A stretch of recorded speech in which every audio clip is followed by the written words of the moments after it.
Now, coming up next, everyone, we've got Kyle Ford joining us. So part of my job as the MC today is keep us on track. We're at 9:30 right now. I'm doing the job. So here we go. But I want to tell you a little bit about Kyle Ford before we have him speak to us here. So Kyle was born and raised in the Kitchener-Waterloo area. And at 22, he was introduced to the financial services industry where he became an independent financial advisor. So it wasn't shortly thereafterwards at 23 that Kyle really bought his first pre-construction condo, right? He started to get into real estate. A year later, he did a family rental, and then he kept growing and growing. So Kyle is a licensed mortgage broker here in the province of Ontario. Sorry about that. And just a fantastic guy to work with, right? If you followed Kyle, if you watch Kyle, you can see some of the things that I'm super envious of, which is his vacation properties right now. But ladies and gentlemen, please welcome Kyle Ford to be able to join us today. Go ahead, Kyle. Everybody, can you hear me okay? Can you hear me okay? Great. I first of all just want to give Aaron a huge shout out. I remember being 25 years old and having 8 doors, and everyone telling me if I knew, all the older people, 40, 50 years old, telling me if they knew what I knew, if they knew then what I knew then, where they would be. And at 15 years old, to see Aaron doing this stuff is absolutely amazing. The other shout out I want to give is to Leslie. I still remember being around that 15 years old age, trying to read my parents' financial statements and trying to look at them. And they'd be like, get your mucks off those. You don't be looking at that stuff. That's our private stuff. So for you to be letting Aaron see that at such a young age is so empowering. And I think it's so important that people talk to their kids at that age. So we're passing on this knowledge so that they're learning so much younger. So amazing. It's so great to hear that stuff. Just going to share here. Oh, Brian, can you, I can't share here.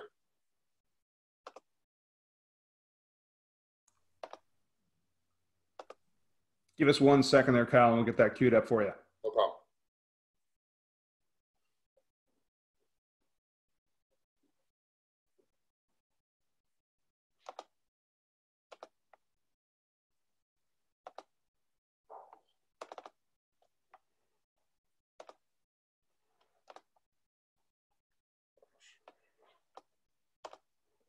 Okay. All right. So can everyone see that okay? Thumbs up? Yeah. Okay. Fantastic. So as mentioned, my name is Kyle Ford. I'm a mortgage broker with Mortgage Alliance, Canada's mortgage choice based out of Kitchener. I've been brokering since January 1st, 2018. Does anybody know why that day is significant? That is the day that the mortgage stress test came out. That's the day that OFC came down. So the day that everybody was running away from mortgages, I went in. So I hear, Leslie mentioned that, I have a creative approach to it. I also wasn't from a mortgage era when things used to be a lot easier. So I don't know what it is like to do a 5% down single family rental property. I don't know what it's like to do stated income. I know the mortgage world that we live in today and how to get deals done in today's world. So that's kind of my specialty. That's what I focus on.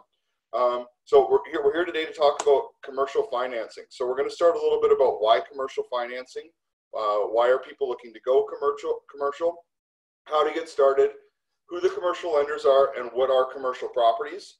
I want to definitely touch on, and I know a lot of people on this call have seen my presentation on my 10-plex and the BRRRR strategy that I've done on that.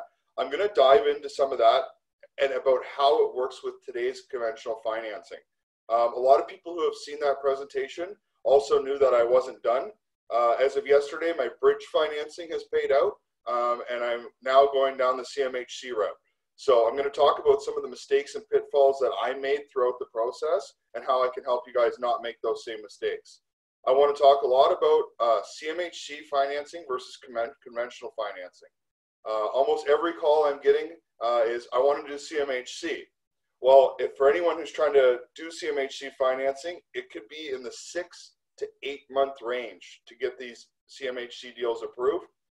Some are quicker, yes, but it can take a long time.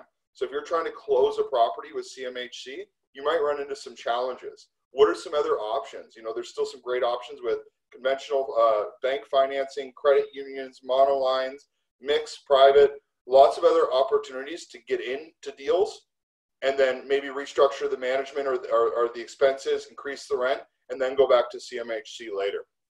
So gonna kind of, oh, sorry, I just want to start. This is a little fun little game I'm going to start here. I'm going to call it myths, facts, and it depends. Every mortgage broker's favorite answer, it depends. So this is something that Jamie and Leslie and I have talked a lot about. But what is the biggest myth about commercial financing? And almost the same answer that I hear whenever anybody calls me. I don't show any income, so I want to go commercial financing. So I hear all the time, I want to go commercial because they don't look at my income. This is absolutely not true. They are going to look at your income. The difference with commercial financing is the amount of your loan is not based on your personal income. They're going to want to see a personal net worth statement. They're going to want to see that your taxes are up to date. They're going to want to look at you personally, but the actual loan size is not going to be based on your personal income. I hear a lot about the gray zone. So what is it? 5 to 8 units. When do we go commercial? Commercial financing can almost go on any property type, including a single family home. Now, it might not make a lot of sense to put commercial financing on a single family home, but based on the DCR calculations and how they're actually, and how the interest costs, the loan to value, but you're able to do commercial financing on a single family home. Now, what we hear, the question that I get a lot of people is, where does it generally start? Is it 5 units? Is it 6 units? It's going to be very lender specific. Every lender is going to be a little bit different. CMLS has a program that starts at 5 units for commercial financing. RBC has a great residential commercial product. It's kind of a quasi product at 6 units. And then a lot of lenders start at 7. So it's going to vary a little bit depending on lender to lender, but you can go on almost any so starting at 7 units is generally where you're going to see commercial financing be pretty, most lenders are going to be at 7 units plus. The final answer, the final little part of this game here is, I like commercial financing because I can borrow the whole down payment. Yes, this is true. Yes, you can raise capital inside your company and use that as the down payment.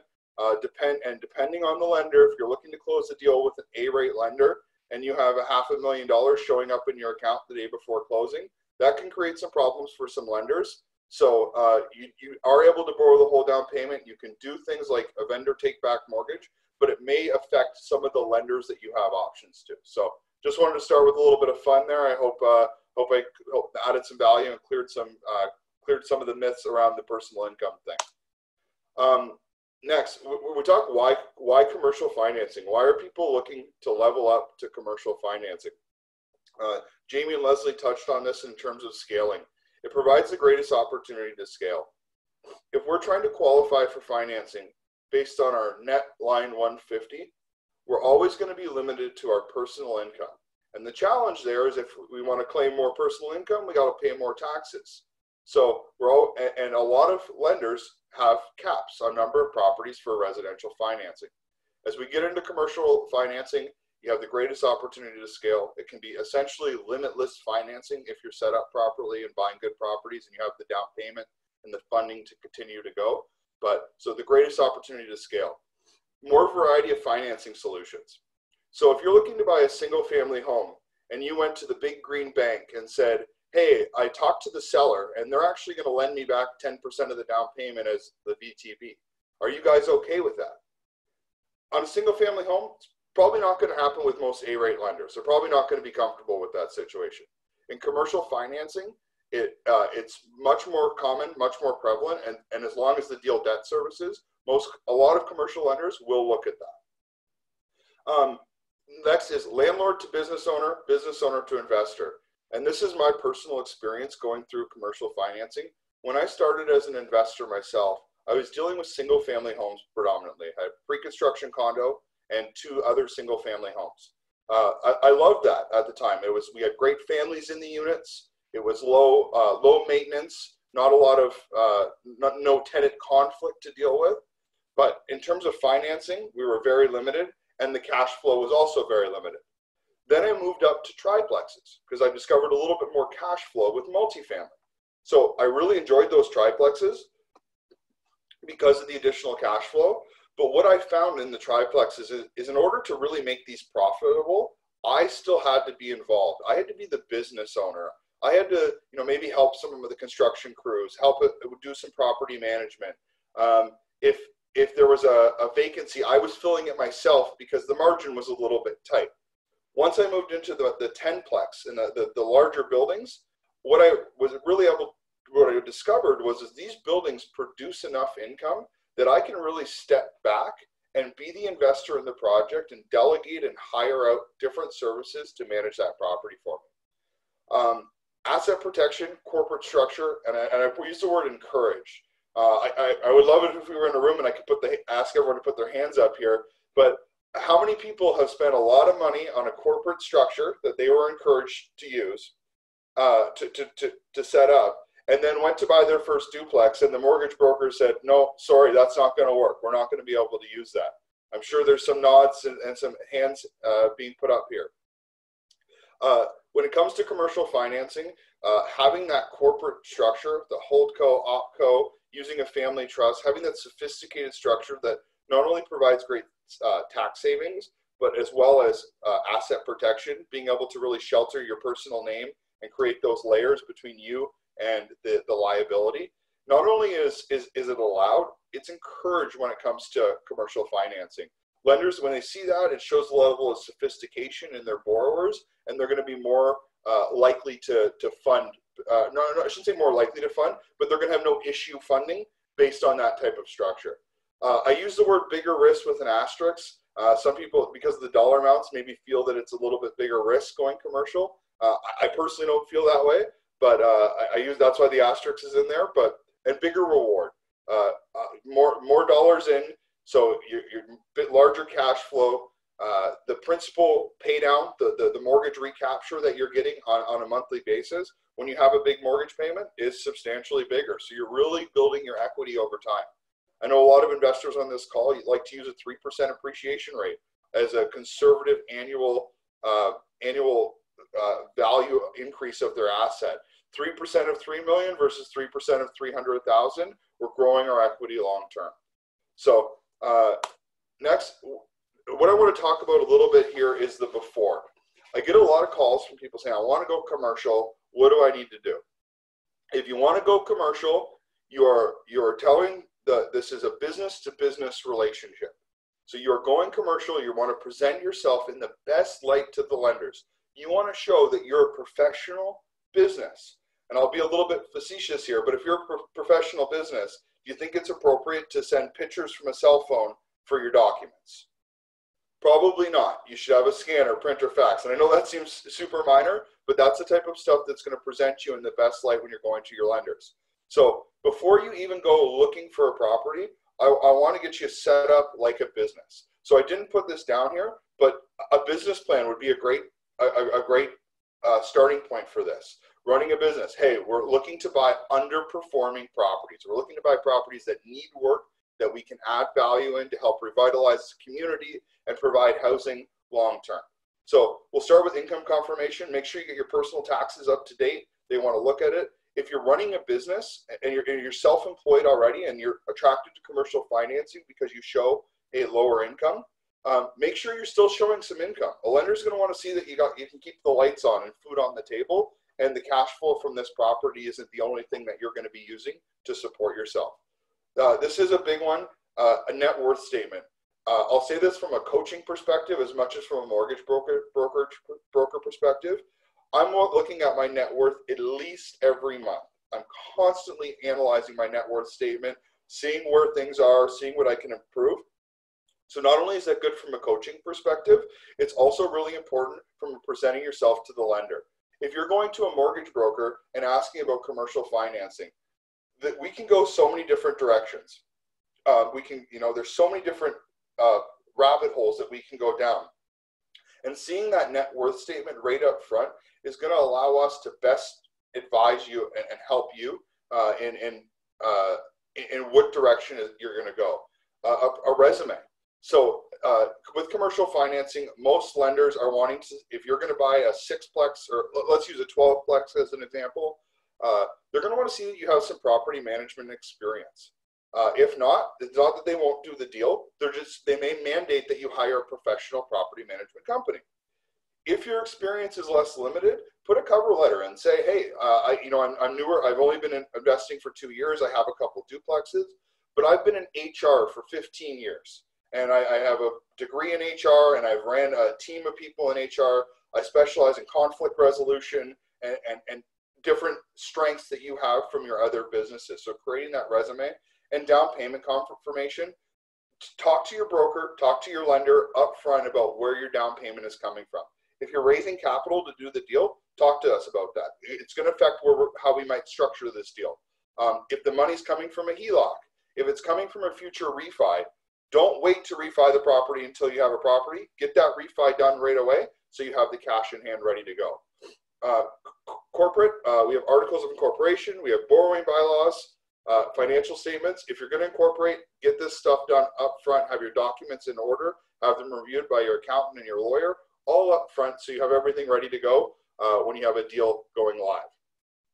So in terms of if you have a deal, what do we need now that you have a deal? The first two things that I'm going to indicate here are rent roll and expenses. These are something that you should be getting likely before you even make an offer on the property. So this is something that you're going to get up front. These two things are how most brokers and commercial underwriters are going to be able to quickly assess where this deal needs to go. What level of what rabbit hole are we going down with in terms of commercial financing? So we want to get those up front. Now, with that being said, I would probably recommend not sending the rent roll and expenses of every property that you're looking at. You're going to want to get these properties under contract because the purchase price is going to be very relevant to how everything else works. So we're going to need an APS. We're going to need an MLS listing. A little bit of a tip here, when you're making an offer on commercial financing and you're looking to close with a conventional lender, you are going to want to see, you're going to need copies of all the leases and all the utility bills. If we have a 30-day finance condition, I may recommend having it's the seller's responsibility to get you those statements within the first 5 business days of the accepted offer. If it's not in that offer and they're not bringing those statements until day 29 and we have a 30-day financing condition, we're going to have some trouble firming up on this deal. So make sure we're asking for things up front in our offer that we're going to need in order for you to fulfill your financial duties and timelines here. List of capital expenditures.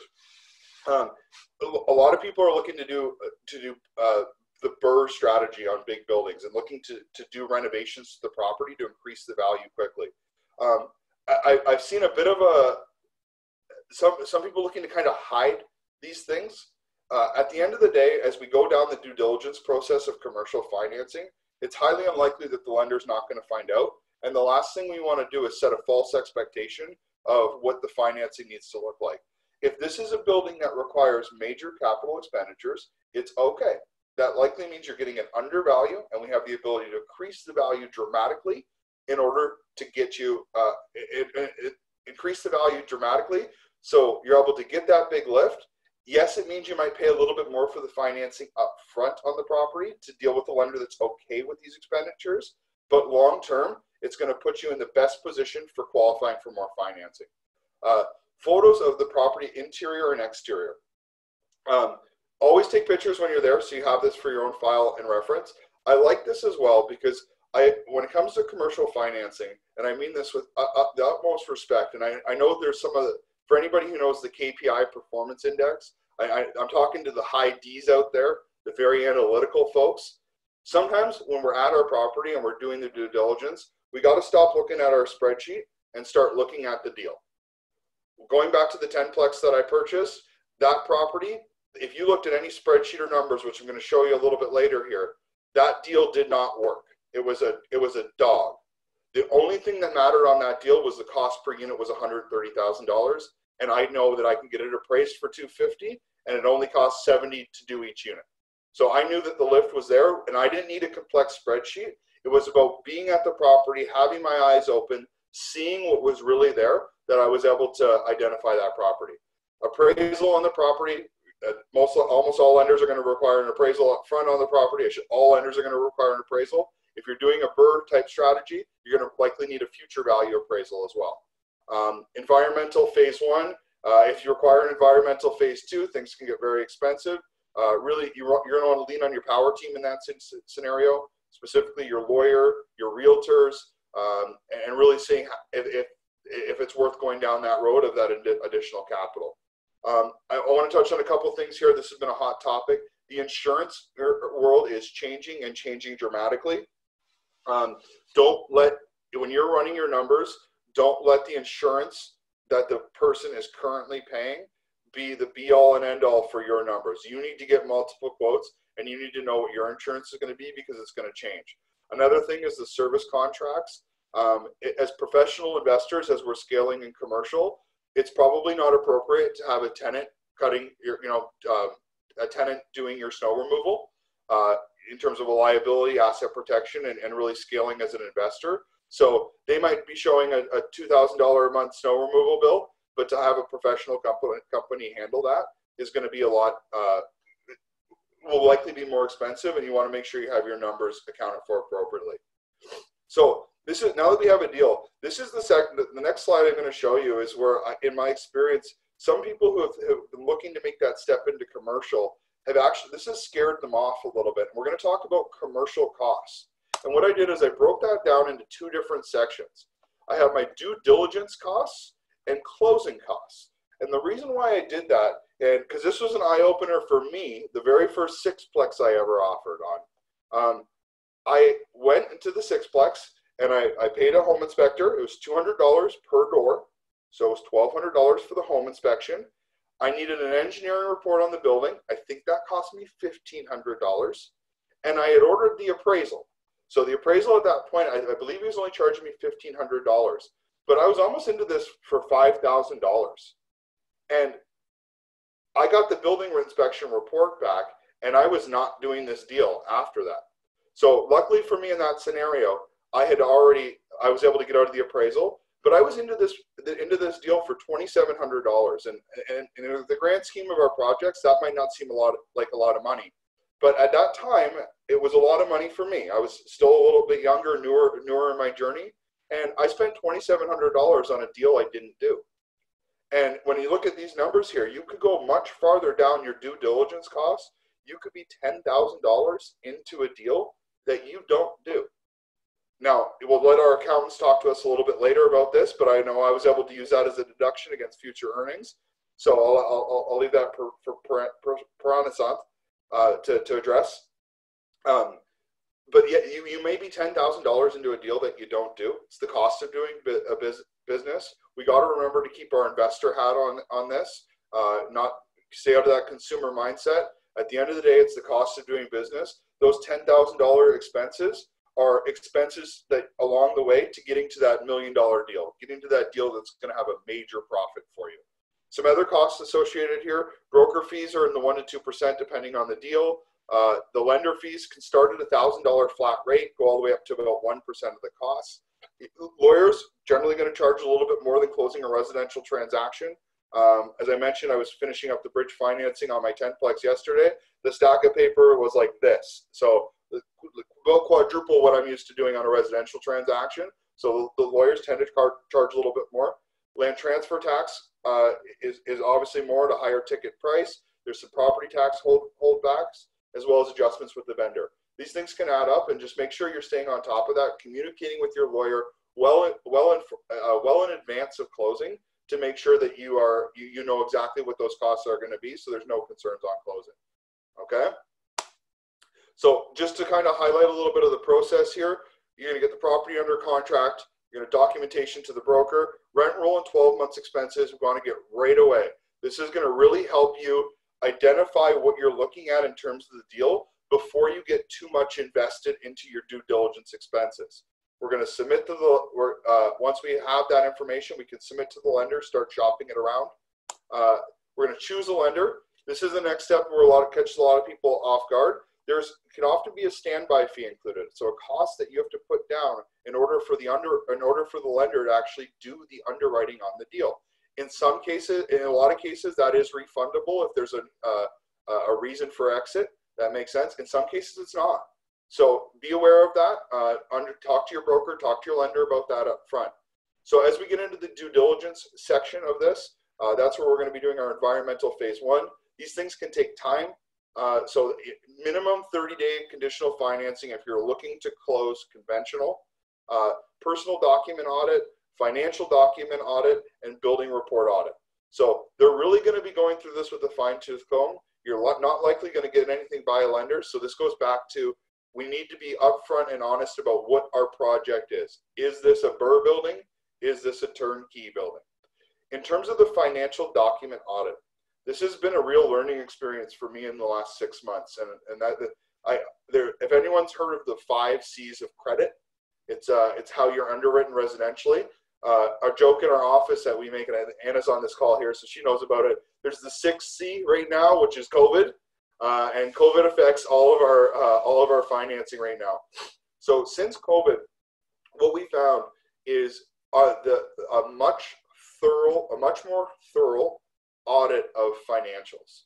Not only do they want to see 3 years back of financials of the company, they are very much looking to see if the company is profitable year over year, and more importantly, is the company profitable after you've paid yourself? We've heard Kevin O'Leary talk about it every time on Shark Tank and Dragon's Den, is what's the free money? What's the free cash? And what does he ask every entrepreneur? Did you pay yourself? You're being looked at as a business now, and it's important that you're ready to, that you're showing a profitable business. So this is something that, as I mentioned, prior to 6 months ago, wasn't being scrutinized nearly as much as it is now. I had lots of clients that were showing a loss in their business year over year, carrying it forward. That's something that the lenders are questioning, the long-term sustainability of your business. And this is and I mean this from a positive perspective to everybody on the call. Borrowing is not the solution to most lenders. So I hear, and I believe it as an investor, that using OPM is a very powerful tool. But when I say to a lender, oh, they're gonna borrow some more cash in order to get through that deal, that's generally not the answer that they're looking for. So we want to be showing positive financial statements after you paid yourself. Once we've gone through that stuff, through all the due diligence, the lender provides the firm commitment letter, and we're prepared to fund. Okay. So I'm going to talk a little bit about some of the lenders here, just a basic slide here, but I'm going to hopefully dive in a little bit deeper. I've left CMHC off of this intentionally. I'm going to talk specifically about CMHC, but I want to talk, and the reason why I've done this is the mindset that I've personally been in, and I feel that a lot of investors have been in, is CMHC is the only way to finance an apartment building. Everybody, all they want to do is CMHC now. And CMHC has an incredible program, but there's a time and a place that we use it.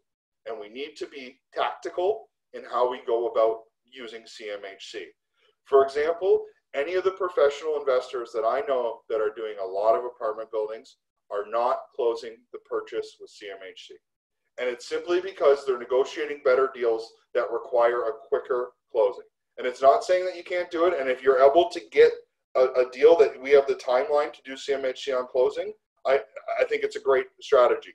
But in more cases than not, what I'm seeing in the commercial space is that the timeline required to closing does not support CMHC. So the big 6 banks right now have a major appetite for commercial financing. They'll look at deals. The rates are competitive. It's generally going to be a 25-year amortization. That has a lot to do with the economic values of the building, and rates are between 3 to 5%. People ask where those rates come from. They run their numbers the same way we run our numbers. They have their cost of funds, and they add a spread. So they create their profit based on the deal. So credit unions right now, Libro, Meridian, some amazing credit unions out there right now that are willing to take out private money without audited financial statements. And I'm gonna explain what that means in a minute here. But they're willing to take out private money without audited financial statements, which is very, very important. We have a deal closing on Monday in Sarnia where we were trying to go the CMHC route on it. My borrower was very, very frustrated on it. So we ended up packaging the file and going to the Libro branch right in Sarnia. They had the deal done, underwritten in less than 2 weeks, and that we got firm approval on Thursday. They're funding Monday. 3 weeks start to finish with a credit union, going from a high interest 12% loan right down to 3%. So that was a great solution for that borrower. And long term, he still wants to look at the CMHC, but this was a great way to get out of the high interest and into something lower. Non-traditional subprime equity. So these are going to be our B lenders and our MICs. So MICs are mortgage investment corporations. Now, how MICs price has a lot to do with your profile. What we're finding right now is if you have strong financials, we can get you closer to the 5 or 6% with a MIC. If your financials are not as strong, it's closer to the 8% range. So is it worthwhile to take some time and invest some money in strong financial statements? Absolutely. It's going to save you a significant amount in terms of cost of capital. On the final section down here that we're going to talk about is private lenders and vendor financing, or JVs. Private lending is, and it's a bit of a combination of MICs, which are more of an institutionalized private lender versus just private lending. Private lenders have been seen to be the secret sauce in terms of scaling for a lot of investors. It's what a lot of the larger, I'll use the term players in the commercial space are using in order to get into deals quickly, close, do their management changes, increase the revenue, tenant turnover, all the things that we've talked about and all the things that a lot of you guys have heard.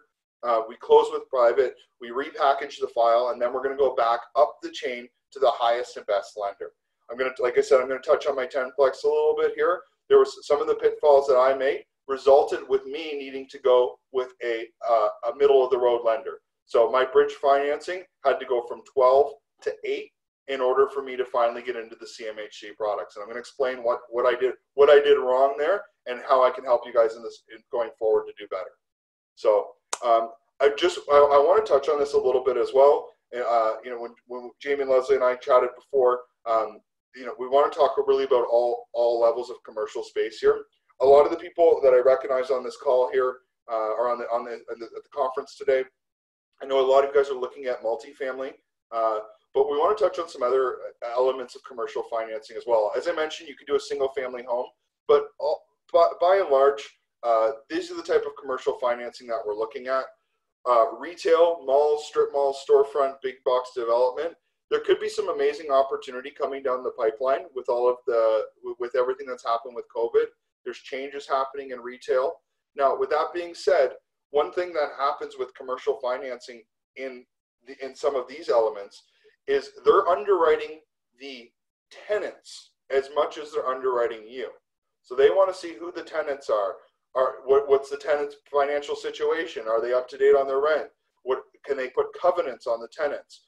I went through this a lot. We were looking at commercial financing for vacation rentals, and they wanted to have, if I was going to be the tenant, my operating company was going to be the tenant. RBC wanted to put covenants on me personally and my company as the tenant, not even as the mortgage holder. So that was a bit of an interesting scenario. Didn't work out on that deal, but we now understand how that works a little bit better. The big thing when you start to get into the retail, industrial, and office space is down payments can become a lot more significant. There's HST. There's other elements that are beyond the conventional residential route. I highly, highly recommend for anybody who is going from residential to any element of commercial, whether that's a 12-plex, whether that's a strip mall, industrial warehouse, or a 12-story office building. Hire a coach. Hire some, and Jamie and Leslie already talked about how they have that commercial coach. Hire a coach or partner with somebody who has experience in it. There's so much to know, and if you're trying to learn everything about that property, you're not going to be able to see the forest through the trees. Partner with somebody, partner with a coach that can walk you through that experience to help get you there. Okay? Big building BRRRRs case study. So once again, I know a lot of you guys have seen this case study before, so I'm not going to present it in the same way that I've presented it in the past. What I want to highlight is certain things in this that you can identify when you're shopping for big buildings, and little triggers that you can put in the back of your mind to help you identify what type of financing we're going to be. And Ray, how am I on time? Am I at 10:05? What do I got here? 10 minutes? You've got you're up until 10:30, Kyle. We do have some questions here, so I'd say maybe save about 5 to 10 minutes because we got great interest. Okay. Okay, so this is the Cambridge 10-plex I did. I love this joke, and I tell it every time, so I don't care if it gets old. Does anyone know the process it goes through to name your building? Neither do I. I just named it. So if you're, this building was located on Garden Street in Cambridge. There's a train track behind it. So we thought it was kind of cheeky to name it Preston Station. It was a nice way to tell people there's a train track behind us. So pre-renovation photos. This might look like a lot of the buildings that you guys are looking at. At the end of the day, not that there's not good turnkey options out there, but generally speaking, if you have a good building in a good location with great tenant profile at market rents, are you going to sell? In a lot of scenarios, probably not.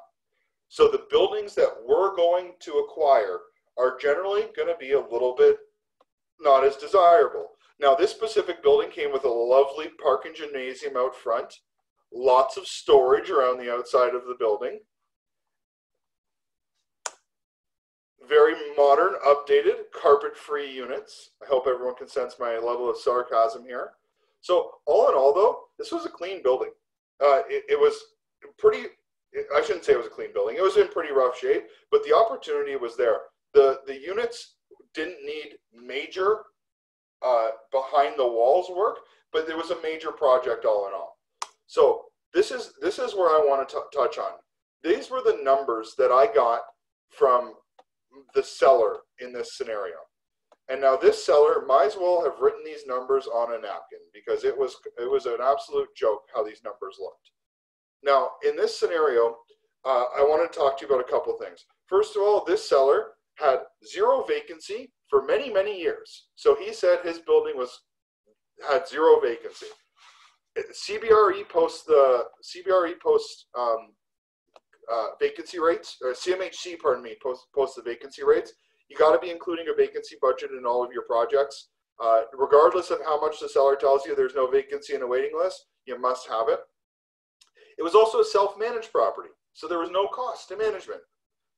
And you can see here as well, there's also some other things going on with high utilities. The utilities were even higher than this, and no other expenses were written in here. Now, even in this scenario, in this building, this is based on 30% down, and the cash flow was minus $700 a year with zero vacancy and zero management. So then this is what I want to touch on here. With 30% down, we still were negative cash flow, not even with all the expenses. The number one challenge we're seeing with these type of buildings is the investors are coming in and saying, well, the rents are going to go way up. I'm getting a couple units vacant on closing, but I want to get a really good interest rate because I want to do things over a couple years. The problem with that is the great thing about commercial financing is lenders qualify based off how the building produces income. The not so great thing about commercial financing is the lenders qualify based on how the buildings produce income. So in this scenario, when the building is under market rent, which is what a lot of us are looking for as investors, it's going to require a significant down payment. In this case, I ran these numbers for the sake of the demonstration of this presentation at 30%. Realistically, if I wanted to close on this building, I would have been in the 40 to 45% down payment range to get a conventional bank type loan, something in this 4% 25-year AM. Now, for a lot of us as investors, this specific project required a $600,000 to $700,000 renovation. So if I would have been into it for $500,000 or $600,000 on down payment plus renovation, substantial cost. So what we want to look at doing is how to get into these deals, looking at the project a little bit different. And that's what we're going to talk about, private money creative acquisitions. Now, the way I did this project is I did this deal fully private. So I had a full private mortgage. In hindsight, when I did this deal, when I purchased this, it was almost 2 years ago now, and my commercial knowledge is nowhere near what it is today. I would have used a MIC for the large portion and a private lender for the rest. But at that point, I didn't really understand how to use commercial MICs. Full transparency, we're all learning together. So I used fully private mortgage. The other challenge that I had at that time knowing what I know now, is even to use a full MIC, my down payment wasn't verifiable. It didn't exist. I was getting it fully financed. So it would have had a challenge with the MIC anyways. But in a lot of these scenarios, what we want to try to use is use a MIC for the big portion of the financing, and then using a private lender for the rest of the financing. That allows you to get up to a much higher loan to value. So I can show you guys in this project. These were some of the lawyer land transfer fees. I paid a $150,000 lender fee in this scenario. That was to get the deal fully financed, and I had a second and third mortgage. This slide is from my original presentation. My total cost in interest ended up being 2.6 because of how long it took to get the bridge financing out. So there was another $120,000 in interest that got added into this finance. I'll tell you on the back end, it's still okay. The deal works out great, but that's how that happened. So we go into the projects, we're acquiring more creatively, getting the property stabilized and operated, so we can go to a more traditional lender. Everyone loves the after photos. I love to hear some oohs and some ahs if anyone wants to do that for me. Okay. So you can see this is what we're doing here is when we're done these renovations, we're increasing the economic value and lifespan of the building. We upgraded the fire system. We upgraded the HVAC systems, the plumbing, the electrical. What we're doing now is when they're creating an amortization schedule for the building, it's based on the long-term economic value of the building. So by increasing the renovation, we're able to get longer amortization schedules. Okay. So determining the after repair value, I deleted the one slide I had on here because it showed a low valuation, but I'll show you how this all works. This was the gross scheduled income. I've actually got the income up a little bit higher than that. I was able to sell an extra 6 parking spots at $50 a month. So I was able to increase the income. I have a proper vacancy allowance as per CBRE. I have the repairs and maintenance, property management, and all the actual expenses, a lawn and snow contract. My insurance cost, believe it or not, went down from the original owner. I think it's going to go up this year. So this is my original projected income and expenses. Now, the one thing that I didn't know when I projected this is that we need a contingency, and some people might know this. Once again, this was in my more rookie days when I started on this, is we need an amortization and contingency for long-term capital expenditures. So CMHC wants $100 per unit per year for appliances. We need to amortize the lifespan of the windows, doors, roof, and that needs to be accounted for. So what actually happened when I was going through my CMHC is they lowered my NOI by about $10,000 when they were doing that. Now, the great news for me in this scenario, when I projected this was my target refi of a 5% cap rate and with $3.4 million value. But that was based on my current net operating income. What happened was they reduced my NOI by about $10,000, but they gave me the 4.6 cap. So I got a better cap rate based on CBRE's posting, but they lowered my NOI. What that resulted in was a $3.4 million after repair value. For anyone who saw the projections I did on this, I projected anywhere between 3 and 3.8 as the ARV. The ARV came in at exactly 3.4, and I'm into it for 2.6 for a net profit of $800,000. Now, the plan was to do this in a year. It ended up being more like 18 months by the time the refinances kicked in. But now what I'm able to do is I'm able to get more conventional financing. So here's a look at some of the numbers on here now, where the income came to. The second year, this is where I want to touch on a little bit. So right now, I'm unable to get the 2.788 CMHC insured mortgage. And the reason why I'm unable to do that is because the CMHC states that the income in this area for a 3-bedroom apartment is $1,000 a unit. My 3-bedroom units are renting for $2,000 a unit. So CMHC will not approve this deal for the refinance until I have 1 year's worth of audited financial statements showing that my income is what I projected and is what I'm currently being leased at. So at this point right now, what I have is I have a 2.82, it's actually $2.3 million bridge financing on this deal that paid out all of my investors. The building debt services at 8% at 2.3. So I'm able to, I'm breaking even right now until the CMHC kicks in. Once the CMHC kicks in, I'm going to be able to refinance right up to the 2.788, which will net in a $300,000 payment to HIP National Bank. Do you guys know who HIP National Bank is? That's your pocket in your hip. Okay? So, and I'm still going to have an equity position of 697. So the reason why I wanted to talk on this is because I know a lot of people have seen this deal, they've seen this project, and you know, the way I projected it looked great. There were some challenges along the way, and I just want to be open and transparent with everybody about those challenges so people can see how to do this differently. One of the key things I needed to do, better financial statements up front, and better structure on the financing, not using the fully private up front, using the MIC with the private instead. So that's a little bit about that deal. At the end of the day, still incredibly pumped about the deal. Once the CMHC kicks in, you can see what my cash flow is going to look like on this deal. Don't have that yet. 6 months, it's going to be sexy, as Alfonso Cuadro would say, in terms of cash flow.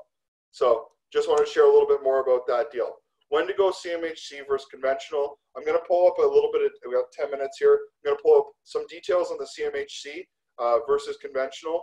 But I want to start having this conversation with people that CMHC is not the be all and end all, and we want to make sure that we're looking at other financing options to get into deals and going into CMHC when the timing is right.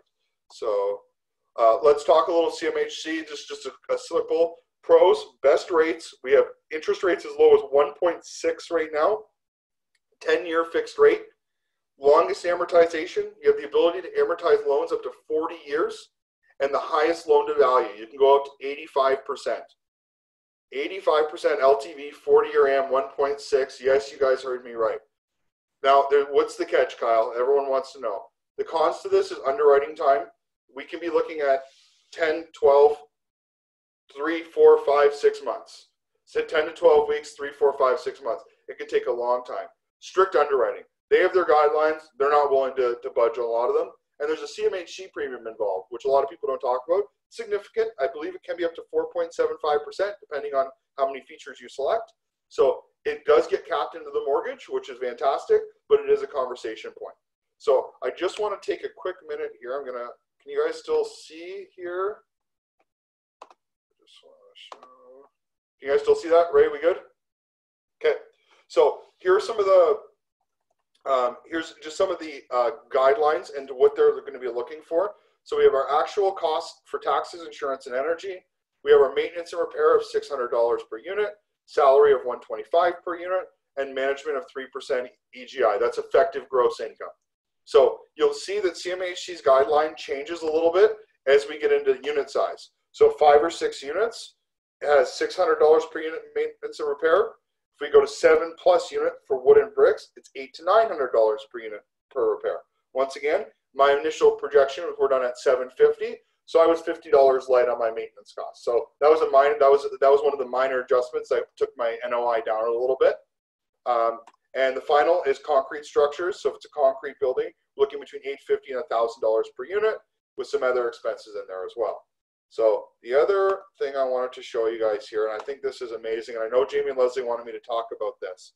So here are some of the guidelines here for the CMHC residential guidelines.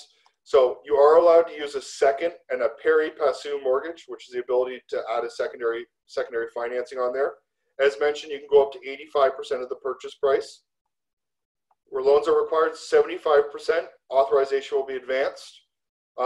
So this is part of their bridging program. So you can get 75% advance until you reach the projected rent level. So here are some of the minimum debt service requirements. 1.1 on a 5 to 6 unit versus 1.2 for a refinance. These are the DCR calculations. If anyone needs some help with this stuff, reach out to me. I can show you some calculators on what that looks like. So properties with so here's some of the other guidelines. I won't get into all of this stuff. So Non-residential component can't exceed 30% of gross floor, so it needs to be primarily residential. Terms up to 10 years. There's an application fee with CMHC. This is a really cool product, and a client I know, I believe he's on this call, is using this right now on a project he's doing. And this is, the loan advance will be greater of 75% of the as improved value or 85% of the as is value. When rental income is disrupted, the maximum advance allowed during construction is based on 75% of the as improved value. So what this means is, as the construction's happening, CMHC is advancing more funds for the construction, up to 75% of the value. I'd have to double check with him, but I believe his rates are in the 4 and 5% for this. So it's very, very affordable construction financing. Now, if you have a conversation about this, the due diligence and the underwriting is incredibly strict to get into this. It's very detailed, but if you can get into it, the cost of funding for a project is incredible. And then it rolls right into the CMHC program on the back end. So this is a lot of effort to get into this deal, to get into that type of financing, but at the back end is extremely, it's going to help your bottom line just in interest cost savings.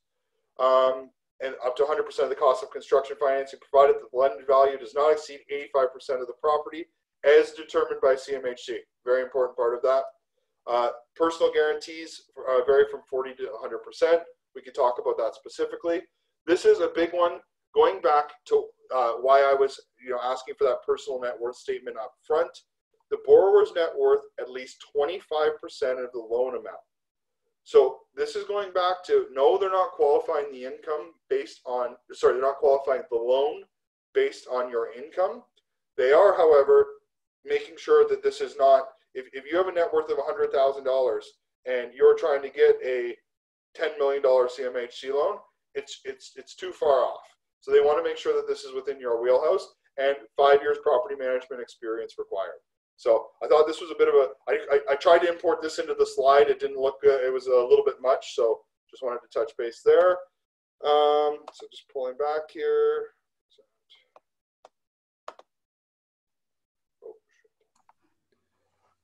You let me know if you want to take some questions, Kyle. I believe I'm basically done here. Just wanted to show you guys this. CMHC uses CAP from the CBRE website. So if you're looking, I have questions asked all the time about the cap rates. This is the link for it. I can shoot anyone that link or share it with you, Ray, so you can send it out. And they use their own reports for vacancy and average rent. Very important that you do some due diligence on that. Just wanted to introduce everyone. This is the mortgage team that I have. A lot of these people might look familiar to you guys. Anna, I believe you're on the call. Hi, Anna. She's amazing. If anyone's looking for help there. Steve Aho, an investor in the Keyspower community. And then some good friends, Chris and Wes, have come on board recently. They're a little bit more on the residential side, but great guys to work with if you need anything. Yeah, thanks for having me on, and happy to start taking some questions. Awesome. Well, we're gonna jump right into it right here. So the first question, this comes from PGDI Bart. It says, "Hey Kyle, does your team do construction mortgages? I have some student rental properties that I am looking to do a new build." Yes, we predominantly the construction mortgages that we do are private. We do have access to deal with some of the credit unions. We have access to the CMHC programs. Predominantly, we're doing private money for construction. I know, Ray, you can vouch for this. The ease, the access to that capital is much more available, and it's a lot less hoops to jump through.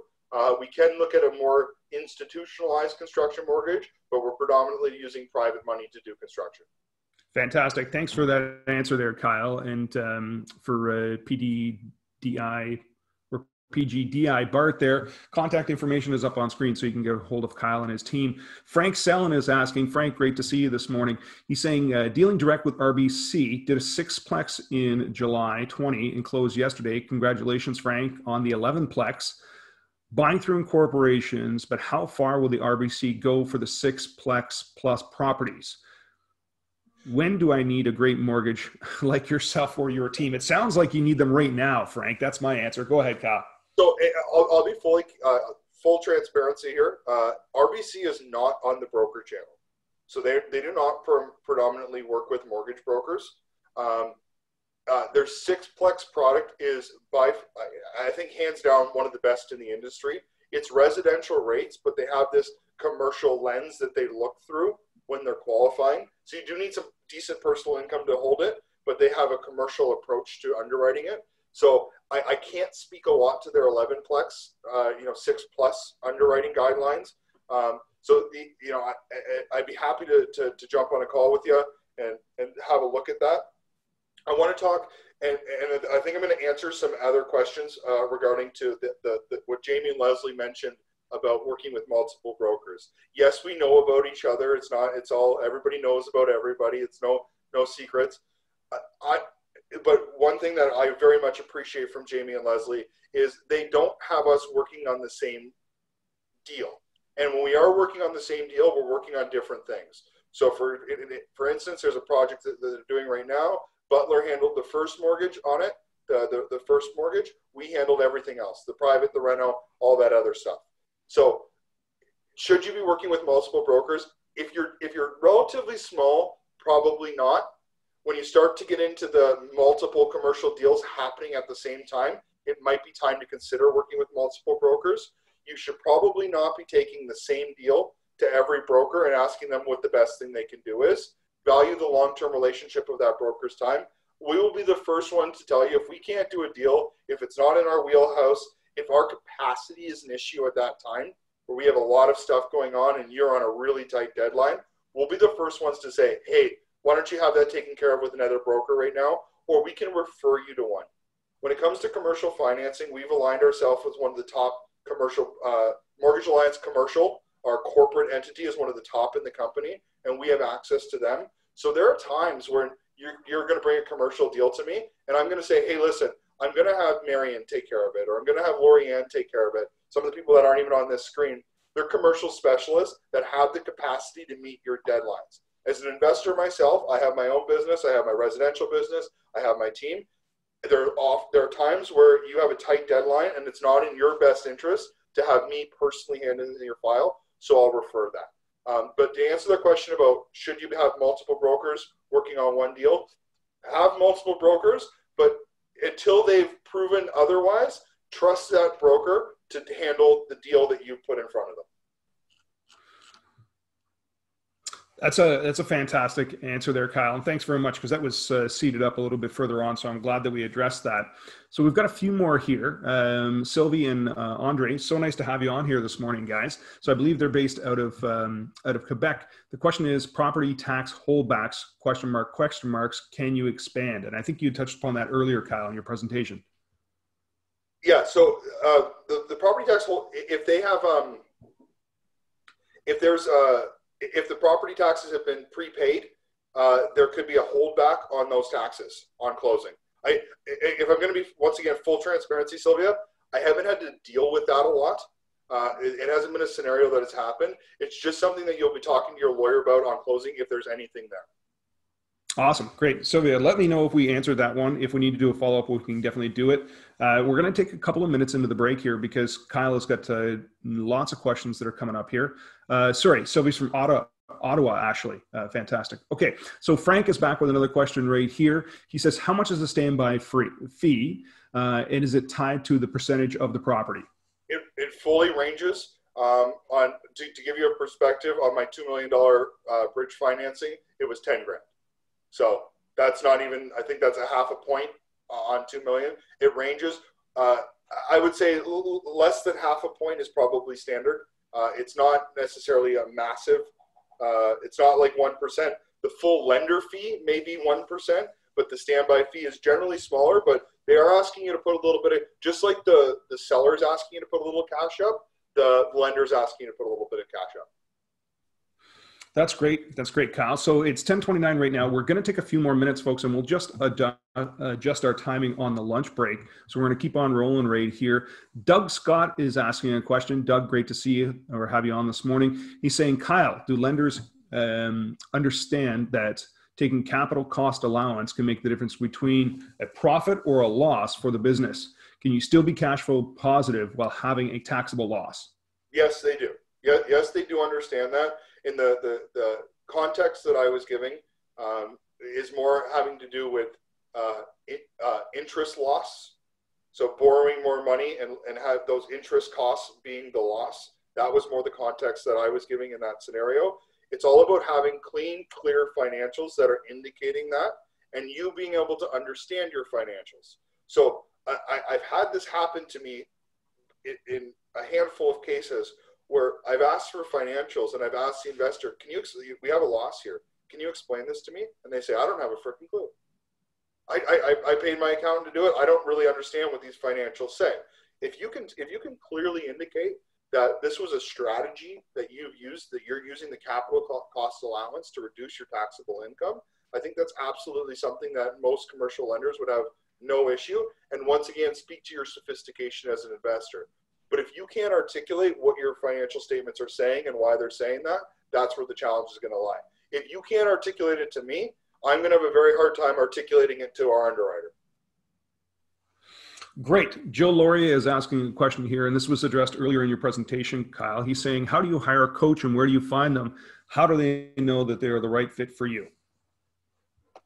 How do we hire a coach and where do we find them? I think being involved in these communities and asking other people who have a coach, so talking to a Jamie and Leslie and saying, how's John? How's your coach? What has he been able to do for you? Maybe Jamie and Leslie are maybe opening to some coaching. I hope I'm not speaking out of turn. Talk to people, ask around, word of mouth referral. And at the end of the day, there needs to be a personal alignment. You need to make sure that you get along with this person and that they, and that you guys, your goals and your interests and honest, ethical, the things that Jamie and Leslie mentioned align. I 100% agree with you. Frank Sellen is back up here, my main man. He's saying, if we buy through companies, incorporated or limited, and want to mitigate risk by buying different properties through separate companies, can we use cross-corporate corporate performances to show experiences and good business acumen without giving those cross-corps as guarantors? The good business acumen for sure. Not 100% positive on without the cross-corp as guarantor. That may be something they're asking for. Case by case scenario, Frank. Good. Yeah, I'd say, Frank, if you want to jump on the line with Kyle, you can always do that one. We've got Megumi Suzuki. I hope I've got that right, Megumi. Did it take long to fill your units with those rents? So I believe that was the case. The profile you're showing us there, $1,000 was market. You were charging $2,000, right? Yep. It was from start to finish was 6 months to fill the building. The biggest issue we had though was exterior renovations weren't done. So we had interior units done, but the outside of the building still didn't show very well. There was landscaping, there was some siding that wasn't done. So once those exterior renovations filled up, the last 5 units went in like 2 months. We were also dead of winter, which is generally not as good of time. To answer the question, we could have filled the building up in 45 days if we wanted to. We were being very selective of our tenant profile and making sure that we had the right fit for a long term of the building. Excellent. Constance Foster. Constance, so nice to have you with us. She's asking here, Kyle, you mentioned that one of your companies you own to be a tenant in one of your properties. Other than being requested for a covenant, were there other considerations around this? For example, did it impact your DCR? In that scenario, the owner of the property was my JV partner's holding company. My operating company was the tenant in that scenario.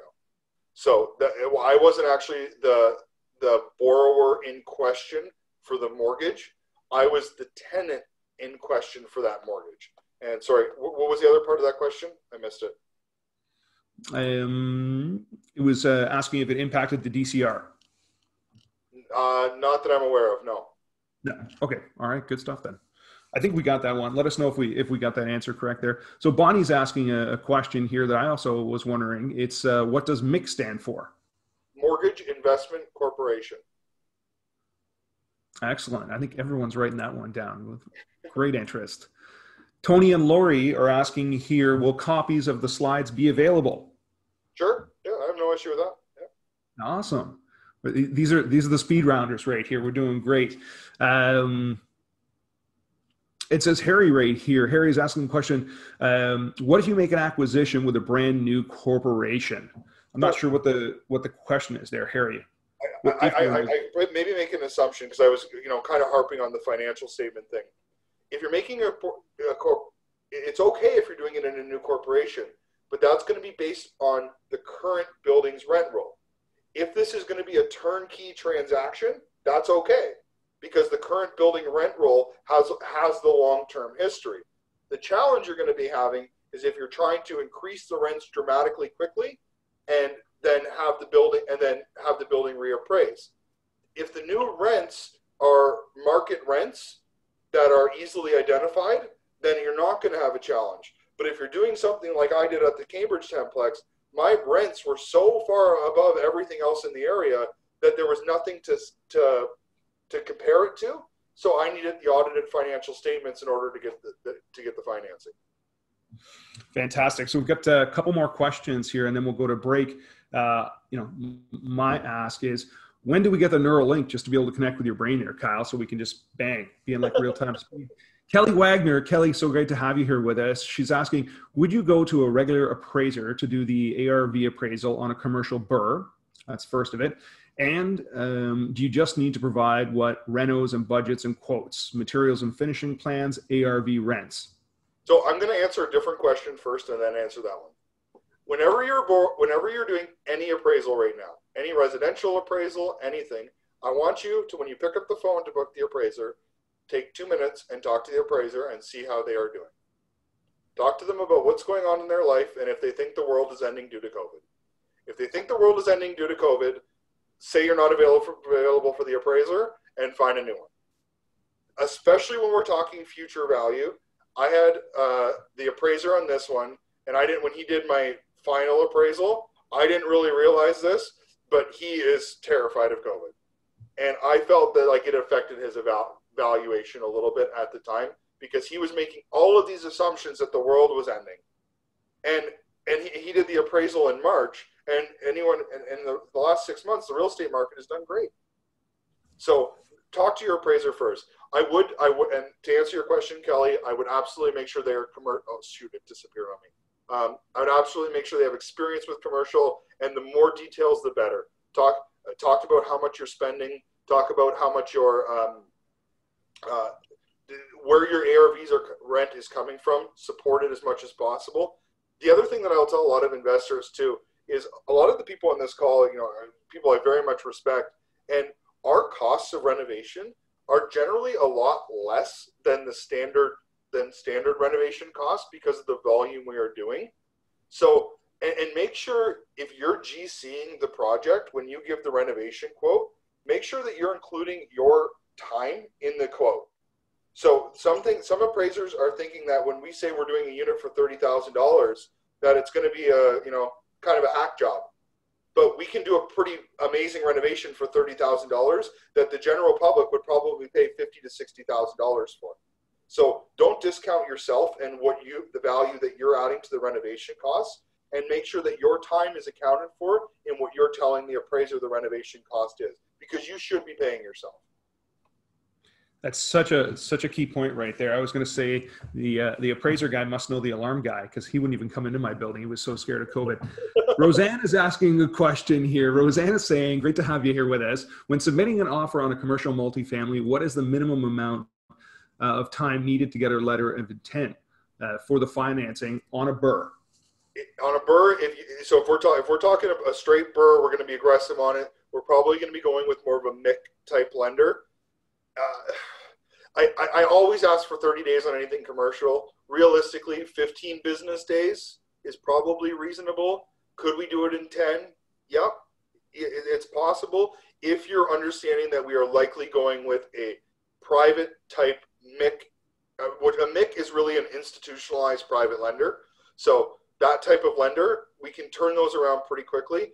At the end of the day, I can get you a letter of intent quickly. So if we need a letter of intent, we can turn that around pretty quickly, assuming we've done everything else in terms of we collected all your personal documents before you went shopping.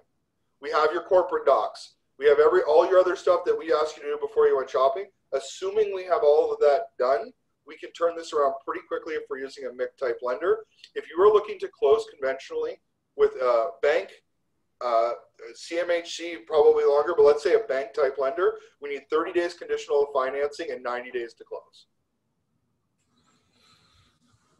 Great. Roseanne, I think we answered your question there. And Kyle did say he can get you a letter by the end of today, or was the end of the day? Last one here, and then we can be able to take a break. It's James Fernandez. James, great to have you here. Do you set up a corporate and bank account, or do you set up a separate corp and bank account for each of the buildings?